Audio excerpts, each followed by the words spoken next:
3 ದಿನಗಳ ಹಿಂದೆ ಭೇಟಿ ಮಾಡಿದ್ದೆ. ಆಗ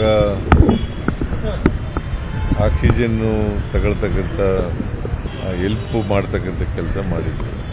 ಬಟ್ ಡಾಕ್ಟರ್ ಜೊತೆ ಮಾತಾಡಿದೆ. ಡಾಕ್ಟ್ರು ಏನಾಗಲ್ಲ, ರಿಕವರ್ ಆಗ್ತಾರೆ. ಅವರು ಬಂದಾಗ ಭಾಳ ತೊಂದರೆ ಇತ್ತು.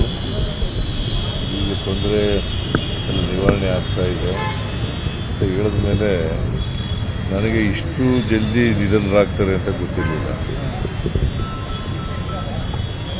ಒಬ್ಬ ಅತ್ಯಂತ ನಿಷ್ಠಾವಂತ ಮತ್ತು ನನಗೆ ಬಹಳ ಆಪ್ತನಾಗಿದ್ದಂಥ ಮಾಜಿ ಮಂತ್ರಿಯಾಗಿದ್ದಂಥ,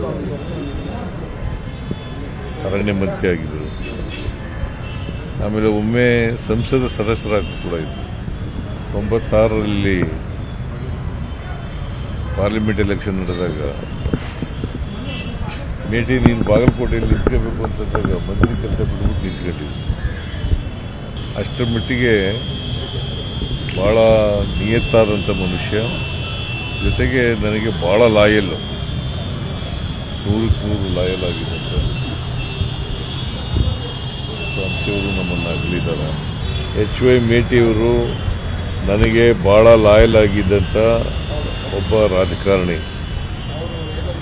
ನನಗಿಂತ 1 ವರ್ಷ ದೊಡ್ಡವರು. ಈಗ 80 ವರ್ಷ ಆಗಿದೆ ಅವರಿಗೆ. ನನಗೆ 79 ನಡೀತಾ ಇದೆ. ಇದು ವೈಯಕ್ತಿಕವಾಗಿ ನಷ್ಟ ಕೂಡ ನನಗೆ.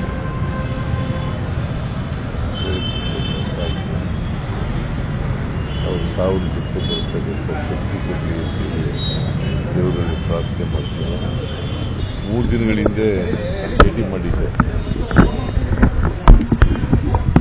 ಆಗ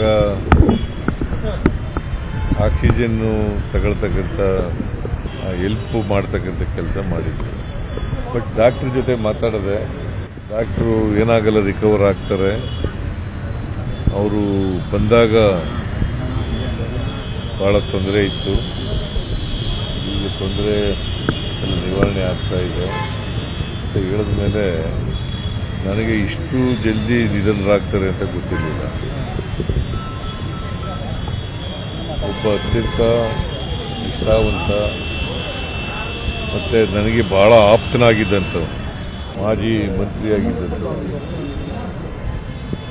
ಅರಣ್ಯ ಮಂತ್ರಿ ಆಗಿದ್ದರು. ಆಮೇಲೆ ಒಮ್ಮೆ ಸಂಸದ ಸದಸ್ಯರಾಗಿ ಕೂಡ ಇದ್ದರು. 96ರಲ್ಲಿ ಪಾರ್ಲಿಮೆಂಟ್ ಎಲೆಕ್ಷನ್ ನಡೆದಾಗ ಮೇಟಿ ನೀನು ಬಾಗಲಕೋಟೆಯಲ್ಲಿ ನಿಂತ್ಕೋಬೇಕು ಅಂತಂದಾಗ ಮಂತ್ರಿ ಕೆಲಸ ಬಿಡ್ಬಿಟ್ಟು ನಿಂತ್ಕೊಂಡಿದ್ದೆ. ಅಷ್ಟರ ಮಟ್ಟಿಗೆ ಭಾಳ ನಿಯತ್ತಾದಂಥ ಮನುಷ್ಯ. ಜೊತೆಗೆ ನನಗೆ ಭಾಳ ಲಾಯಲ್, 100ಕ್ಕೆ 100 ಲಾಯಲ್ ಆಗಿದ್ದಂಥ ಅಂಥವರು ನಮ್ಮನ್ನು ಅಗಲಿದ್ದಾರೆ. HY ಮೇಟಿಯವರು ನನಗೆ ಭಾಳ ಲಾಯಲ್ ಆಗಿದ್ದಂಥ ಒಬ್ಬ ರಾಜಕಾರಣಿ. ನನಗಿಂತ 1 ವರ್ಷ ದೊಡ್ಡವರು. ಈಗ 80 ವರ್ಷ ಆಗಿದೆ ಅವರಿಗೆ.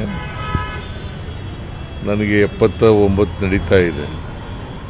ಇದು ವೈಯಕ್ತಿಕವಾಗಿ ನಷ್ಟ ಕೂಡ ನನಗೆ.